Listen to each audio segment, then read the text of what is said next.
Bom, bom dia, companheiras e companheiros. Saúdo essa mesa maravilhosa, essas companheiras e esses companheiros combativos, valentes, guerreiros e guerreiras, e vocês também aí no plenário, porque sem vocês a mesa não resolve nada. Bom, cada produto tem vantagem e desvantagem. Uma desvantagem é de que praticamente tudo já foi dito. Isso me favorece no curto espaço de tempo que a gente tem aqui. Vou procurar não repetir aquilo que já foi dito. E tem a desvantagem também de que você tem pouco a acrescentar para contribuir com o debate, com a reflexão. E eu não ficaria nem numa ponta nem noutra. Eu não gosto nunca de ficar no meio. Mas acho que não vou ficar também dessa vez não. Eu queria dizer o seguinte. Primeiro, o fato é que foi uma enorme conquista das classes trabalhadoras, do povo brasileiro, a conquista do governo da República, desde o Lula, em 2 governos, agora a primeira mulher presidente da República, 1 ano e meio de governo. Isso não é pouco para um país tão conservador, tão reacionário, e tão pouco democrático em toda a sua história política brasileira. Porém, a gente tem que, por conta dessa tal de história de correlação de forças, eu tenho uma ojeriza esse negócio de correlação de forças. Sabe por quê? Porque ela é pretexto para tudo. Não tem correlação de força, não se pode conseguir nada. Só se consegue um pouquinho, médio. Eu não quero ter como referência a tal de correlação de força. Correlação de força a gente constrói. Correlação de força a gente cria. Correlação de força a gente impõe com qualidade de militantes e de militância em qualquer sociedade. Posso estar sendo utópica, mas eu quero ser utópica, eu quero morrer sonhando. O sonho é a utopia que nos move, que nos mobiliza e que não nos deixa desistir da luta. Eu não acho que os nossos governos, Lula, Dilma, nós tenhamos colocado uma ação efetiva, concreta, para alterar a estrutura de poder em nosso país. Se não vejamos, não fizemos a reforma do Estado brasileiro. Eu não estou falando só da reforma política. Isso não é reforma do sistema político do nosso país. Isso mesmo. E mesmo isso foi frustrado. Nós não vamos ter sequer essa limitada mudança do sistema eleitoral. Não dá nem para a gente falar em sistema político. E muito menos do sistema do Estado brasileiro. Portanto, nós estamos a dever. E quando eu falo nós, não é só o presidente ou a presidenta, somos nós, militantes de esquerda, e que chegamos até aqui, movidos pelo sonho de uma profunda transformação do nosso país. Nós não fizemos a reforma agrária. Não fizemos a reforma agrária. O conflito de terra continua com mortes, assassinatos e crueldade contra os trabalhadores rurais. Nós não fizemos a reforma tributária, que poderia ser uma medida para corrigir as distorções do ponto de vista social no país, como um mecanismo de distribuição de renda. Nós não fizemos a reforma tributária. Nós não fizemos a reforma do sistema financeiro. E os financistas, os donos de bancos, estão ganhando bilhões de juros, de lucros por mês, e não se faz nada para distribuir essa riqueza extraordinária, improdutiva, porque riqueza gerada por dinheiro não é riqueza, não é transformação de bens naturais em bens produzidos, construídos com a força de trabalho. Nós não fizemos isso. E é um absurdo. Não fizemos a reforma urbana. As cidades estão cada vez mais inviáveis do ponto de vista da mobilidade urbana. Está lógica das condições de vida do nosso povo nas grandes cidades desse país, a violência, graçando e tornando um tormento a vida dos trabalhadores e das trabalhadoras em cidades como a nossa, a cidade de São Paulo. E estamos às vésperas de uma disputa eleitoral nesse município, nos municípios brasileiros.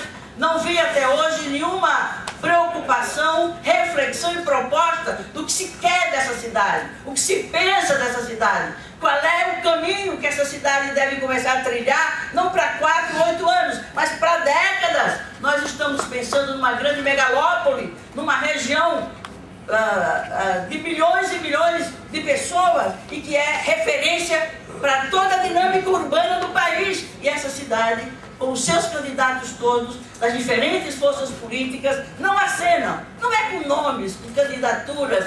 Isso é fácil resolver. O difícil é propor projetos, propostas e visões de cidade que a gente imagina poder construir ao longo de décadas e, lamentavelmente, não está no horizonte imediato, nem mesmo nas próximas eleições. Não fizemos a reforma do sistema de comunicação. O velhinho Código Brasileiro de Telecomunicação completou 50 anos este ano. E a Lei Geral das Telecomunicações está intacta.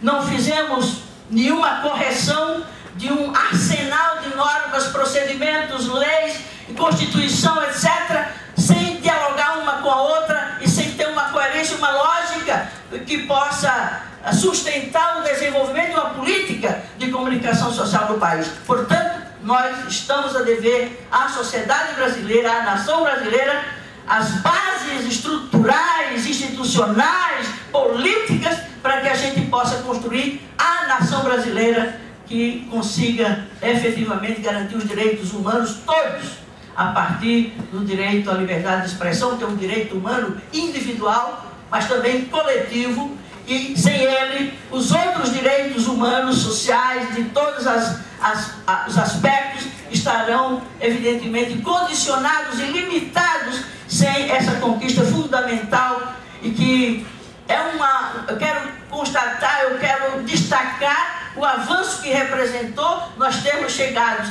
nesse momento, a partir de uma compreensão tão lúcida, tão competente e tão adequada de pensar a comunicação com esse tripé, que é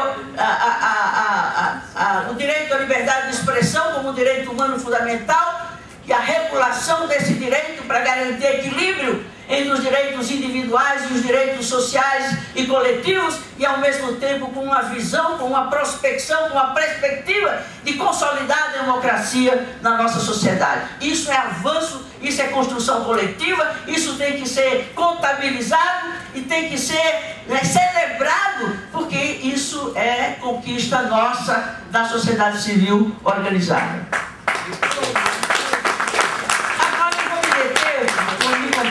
Porque eu sou meio insubordinada no tempo de fala, mas eu queria dizer às companheiras e aos companheiros, a nossa experiência no Congresso, né? Eu já estou no 4º mandato, já com 13 anos de vida ali, e desde que eu cheguei lá, por acaso eu caí na Comissão de Ciência, Tecnologia, Comunicação e Informática, e o avanço que a gente pode apresentar, e que é extraordinário, foi que veio pelas mãos da sociedade civil organizada, que foram os movimentos, né, que construíram, conquistaram a primeira conferência de comunicação social. Aquilo sim, foi um produto coletivo de uma sociedade civil organizada que acumulou força política suficiente para impor ao governo, o nosso governo, que foi muito tímido e muito limitado em seus propósitos em relação à questão de comunicação social em nosso país. E como filhote daquela primeira conferência de comunicação, à frente com, não é uma conquista, não é uma obra, não é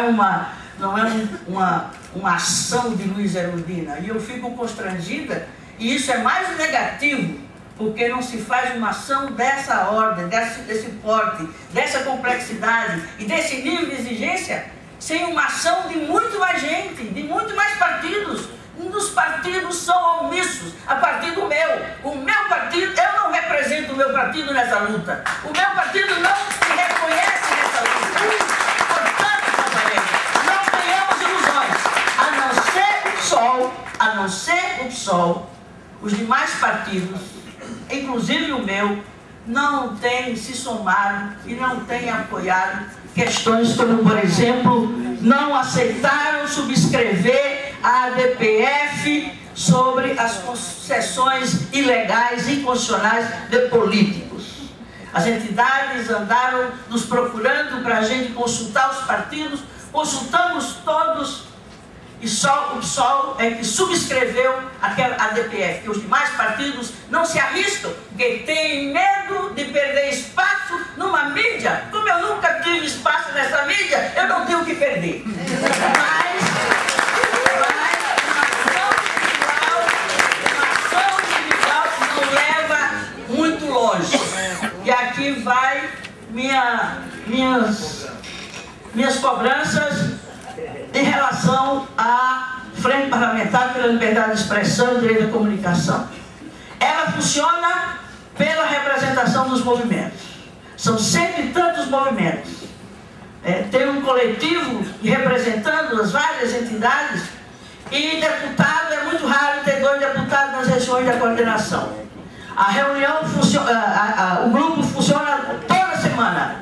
Tem uma agenda, encaminha essa agenda. E eu fico preocupada, porque como a gente inventou a história de uma frente parlamentar com participação popular, e a frente virou só popular, porque não tem deputado, a não ser eu.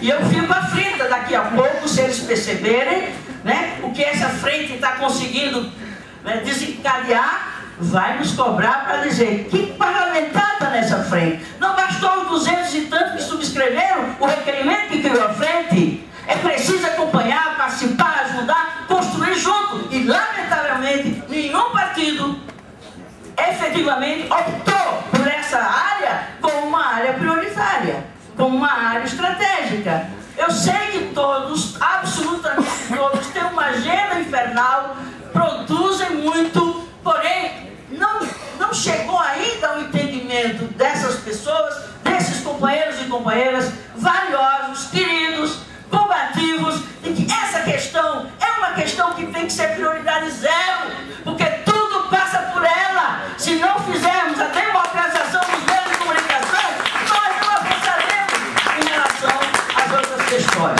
Eu sei que meu tempo já deve ter se encerrado, porém, companheiras e companheiros, é de se celebrar esse momento e essas conquistas que chegaram pelas mãos de vocês.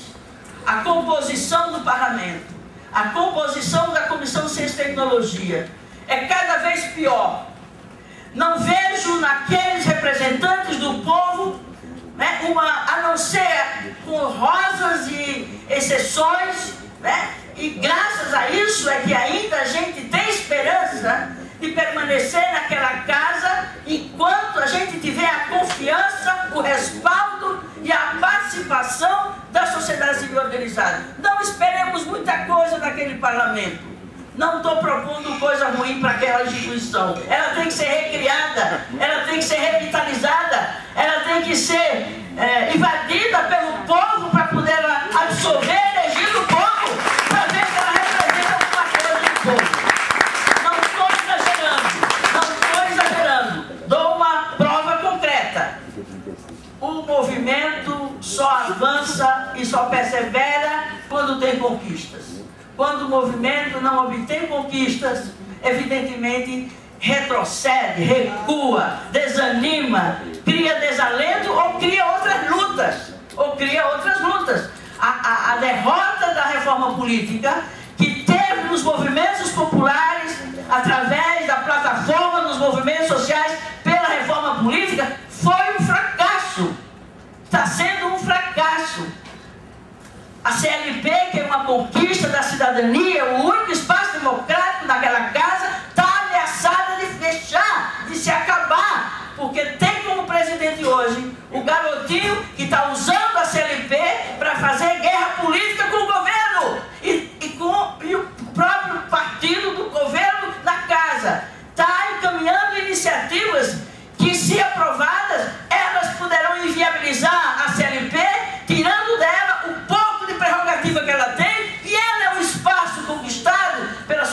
civil.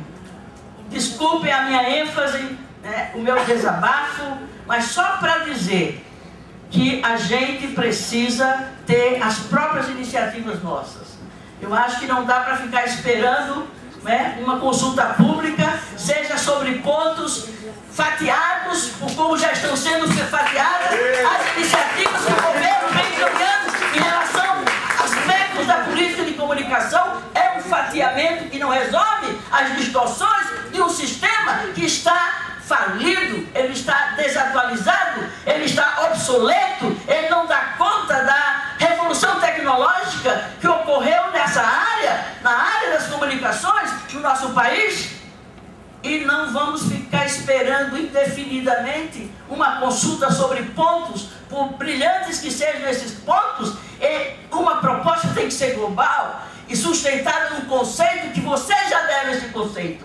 Quando vocês falam de direito à liberdade de expressão e a regulação desse direito para garantir o equilíbrio dele a todos, na perspectiva da construção da democracia, é isso que sustentará ou deverá sustentar um projeto de lei estruturante, que o governo não vai fazer nesse governo, pode ser que faça em outro momento, em outro governo, porém cabe a nós, e aí a minha proposta: vamos construir um projeto de lei de iniciativa popular e vamos usá-lo como instrumento de mobilização e de pressão política para que o governo seja obrigado a dialogar com as entidades para discutir uma proposta global de sistema de comunicação social do país.